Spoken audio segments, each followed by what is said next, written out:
네, 안녕하세요. 대박경제TV 주식왕입니다. 자, 저희가 원래는 평생연금 투자연구소로 이 지금 유튜브를 만들었었는데요. 방송을 했었는데 구글 승인이 지금 안 나네요. 그래서 메일을 계속 보내봤는데도 요청이 없고 해서 이 닉네임이나 이런 것들이 좀 동일하거나 이러면은 좀 이게 늦어지는 것 같아요. 그래서 대박경제TV로 이름을 변경했습니다. 그래서 요쪽 채널을 제가 만들어 놓을 테니까 요 주소로 들어오셔가지고 시청 필요하신 분들은 시청을 하시면 되고요. 자, 시황 좀 하겠습니다. 자, 오늘은 우리나라 지수가 3포인트 정도 조정 나왔습니다. 설마 했는데 이렇게 빠질 줄은, 이렇게 주식 투자자들 멘붕 왔다, 이렇게 지금 나오는데요. 이 지금 5월달 4월 말부터 이제 5월 초까지는 현금 확보를 저는 계속 이야기를 했어요. 근데 보유 중인 종목, 그 다음에 이제 종목 반등력이 약하니까 현금 확보 하시기가 일반 투자자분들도 쉽지는 않으셨을 겁니다. 자, 지금 요런 상황인데 이제 조정이 나온 이유는 이런 거죠. 무역 전쟁 공포에 3% 급락을 했다. 인데 미중 무역 전쟁에 대한 공포라기보다는요. 지금 이 지수 보시면은 글로벌 지수를 보겠습니다. 자, 이거는 다우 지수. 예, 아직 완전 고점에 있어요. 이 추세를 아직 이탈했다고도 보기 어려운 상황이고, 나스닥, S&P 500입니다. 그리고 이제 니케이, 일본도 최고점에서 이제 조정이 조금씩 나옵니다. 그 다음에 독일, 독일은 아직 괜찮죠.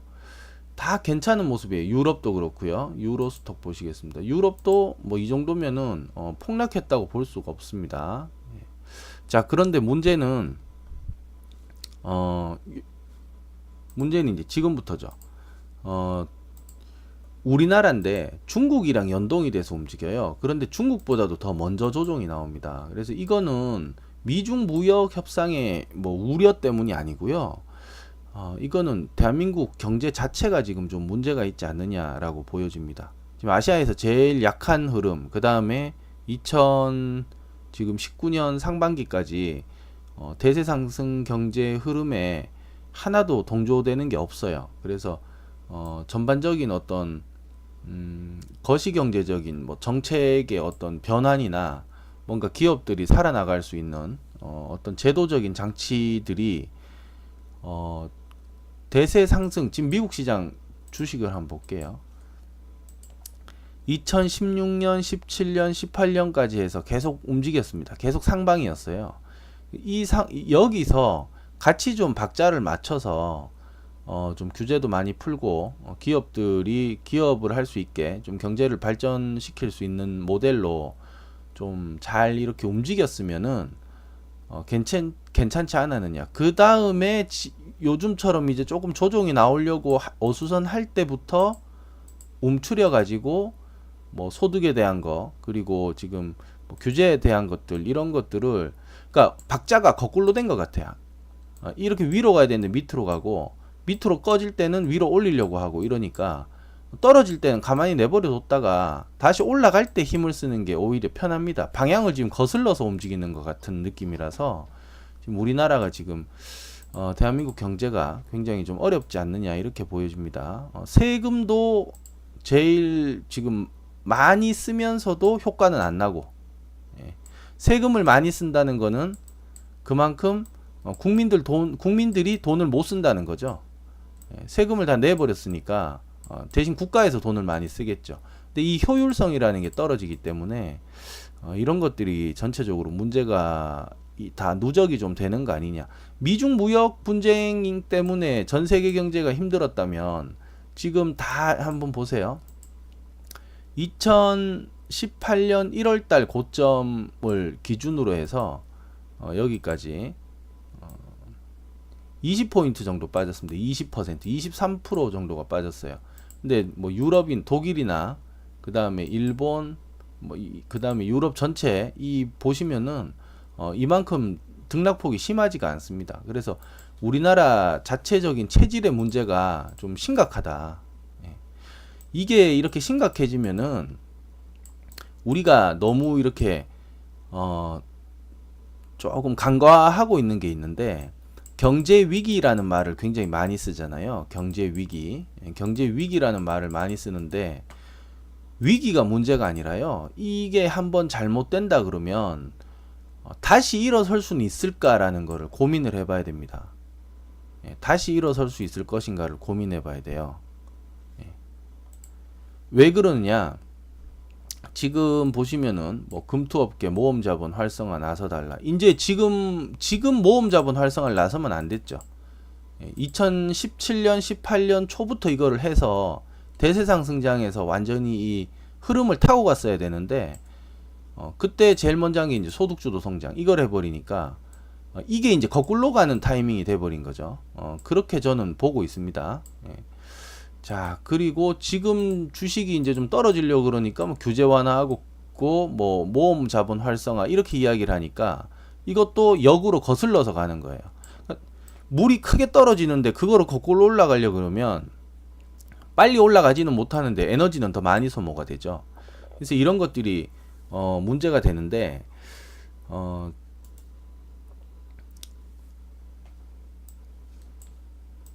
지금 경제 위기가 문제가 아니라요. 이렇게 되면은 경제 위기가 문제가 아니라 지금 대한민국에는 그게 없어요. 자원이 없습니다. 대한민국은 오직 인적 자원만 있다. 인적 자원입니다. 사람으로 다 하는 거예요. 사람이 만들어내 가지고 외국에 수출을 하는 지금 모델인데 이게 지금 다 이제 불황으로 이제 떨어지게 되면은 경제 위기가 아니고요. 경제 위기가 아니라 가난이 옵니다. 가난. 예. 그러니까 이 가난이라는 거를 생각을 지금 안 하고 있는 것 같아요. 그냥 경제 위기가 오면 뭐 잠시 뭐 힘들다가 말 것이다가 아니고 당장 내 주위에 내 환경 주위에 실업자들이 생겨요. 그게 뭐 우리 집안의 가장일 수도 있는 거고 그게 전방위적으로 타격을 미친다는 거죠. 실업자 증가. 이거 어쩔 수가 없어요. 이거는 기업이 살려면은 이렇게 뭐 해고를 한다던가 이제 구조조정을 하니까 이런 것들. 그 다음에 우리나라 돈의 가치가 떨어진다. 떨어집니다. 한국이라는 나라의 어떤 매력, 그 다음에 어떤 한국 돈의 값어치라는 게 뭐 형편이 없으면은 이걸 가지고 뭘 할 수가 없는 거죠. 그래서 국가의 위상 전체도 떨어지게 되고 이런 게 다 모여가지고 또 무역이나 이런 것들 협상할 때 또 작용을 하게 되겠죠. 그래서 이게 진행이 되면은 가난해집니다. 가난. 가난. 헐벗고 굶주리고 가난해지는 이게 올 수도 있다. 이게 굉장히 심각합니다. 뭐 알아서 잘 살겠지라고 이렇게 한다면은 문제가 이게 커지는 거죠. 그래서 큰 그림을 이렇게 본다면 지금 이대로 이렇게 밀고 나간다. 지금 정부 지금 예산이 400조가 넘는 걸로 알고 있는데요. 이 돈을 많이 쓰는 만큼 국민들은 돈을 적게 쓰게 되잖아요. 적게 쓰면서 국민들은 이제 적게 쓰면 허리띠 졸라맨다는 얘기인데 그러면 400조라는 돈의 어떤 쓰임이 국가 경제를 지금 단단하게 다질 수 있고 치고 올라갈 수 있게 만드는 어떤 흐름인가? 그거는 아니라고 보는 거죠. 상당 부분 지금 돈이 복지에 다 투입이 되기 때문에 물론 복지는 있어야 됩니다만 과한 복지는 이게 지금 좀 어렵다고 보는 거죠. 그래서 지금은 이런 어떤 그 국가 예산의 어떤 쓰임의 초점을 좀 더 다른 곳으로 맞춰서 경제를 좀 단단하게 해야 될 때가 아닌가 보여집니다. 이 리듬을 타면 굉장히 좋은데요. 이 사이클이라는 게 있잖아요. 그래서 여기 2018년 여기서 18년, 17년, 18년 여기서 이렇게 상승할 때 우리나라도 규제나 이런 것들을 좀 많이 풀고 글로벌 상승에 좀 동참을 해가지고 좀 많이 올라가는 방향이 좋았을 텐데 그거를 못 해냈습니다. 그리고 국민소득 3만 불이라고 이야기는 하는데요. 만약 국민소득이 진성으로 3만 불이 됐다면 주가가 2000포인트에 머물러 있을 수가 없습니다. 요 한 칸이 1년이에요. 여기서 여기까지 요 한 칸이 1년입니다. 1년인데 우리나라 지금 국민소득이 2만 불 넘어선 지가 벌써 10년이 넘었죠. 여기 2008년도 이상에서 10년이 넘었는데 여기서 지금 2만 불에서 3만 불이 갔다면 우리나라 실제 지수는 3000포인트가 넘어가야 되는 거예요. 근데 이게 안 된다는 거죠. 그래서 이거 자체가 지금 흐름을 하나도 못하고 있다. 이거 자체가 흐름, 어떤 상승의 흐름 같은 거랑은 아무 거리가 없다. 아무런 뭐 지금 해당 사항이 없다. 이렇게 보는 겁니다. 그래서 이 부분이 굉장히 좀 아쉽다. 굉장히 아쉽다. 이렇게 전 세계가 올라갈 때에는요, 다 이런 경기가 화랑일 때는 여기에 맞춰서 좀 움직이다가 다 같이 어려울 때는 우리나라의 돈 그 화폐 가치만 떨어지는 건 아니거든요.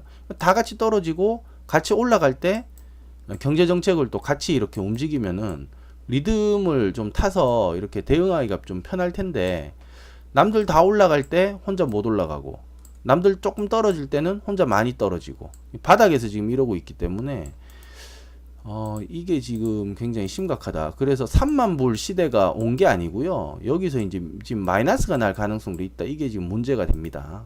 이렇게 됩니다. 자, 그래서 요거 좀 참고하시고요. 그 다음에 지수 예상을 좀 해보겠습니다. 자, 지수는 여기는 이제 단기 반등이 나올 수 있는 자리입니다. 그런데 오늘 지금 주가 미국 선물이 보시면은요, 지금 뭐 좀 긍정적인 느낌의 지금 자료가 하나도 안 나와요. 지금 오늘 밤에도 조정이 나올 가능성이 지금 높고 11시 46분 지금 미국 시작했겠는데요. 곧 시작하겠는데요. 요런 상황에서는 내일 장중에 한 번 더 조정이 이렇게 나올 수가 있어요. 근데 내일 이렇게 조정 나오면 이제 내일은 이제 조정이 만약에 나온다면 월요일 정도에는, 내일은 금요일이니까요. 월요일 정도에는 반등을 예상해 볼 수 있습니다. 그래서 종가 매수 등등을 좀 할 타이밍이 되는 거고, 종목은 종가 매수를 하기에는 굉장히 버거우실 겁니다. 뭐 쌀 때 산다 이래도 이렇게 떨어질 때 되면 또 막상 사기가 힘들어요. 이건 어렵고, ETF 관련해서 ETF 관련한 종목들을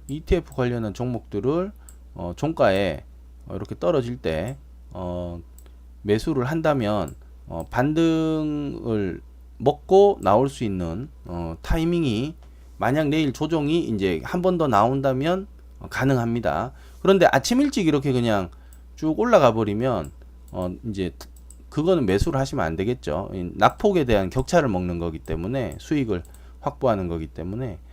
그래서 내일은 일단은 장중에는 매매를 좀 자제하시고 지수가 어디까지 움직이는지 보시다가 지수 관련 ETF 요거의 반등을 이용한 매매를 조금 해보시는 것도 나쁘지 않다. 그리고 항상 분할 매수를 하셔야 돼요. 분할 매수를 하셔야 됩니다. 자, 여기까지 하겠습니다. 조금 장세가 어두운데 일단은 작년 10월달 조정이 있죠. 작년 10월달 조정, 여기까지는 한번 단기간에 빠르게 한번 확인하러 간다고 보시고 천천히 한번 차분하게 좀 흐름을 좀 지켜볼 필요가 있는 것 같습니다. 자, 여기까지 하고 오늘 시황 전부 마치겠습니다. ETF 그 지수 ETF를 한번 관심 있게 보세요. 내일 한 번 더 조정이 나온다면 이 타이밍이 괜찮아요. 그 다음에 종목들은 조금 더 기다려서 바닥 지지가 나올 때 매수를 한다. 이렇게 보시면 되겠습니다. 마치겠습니다.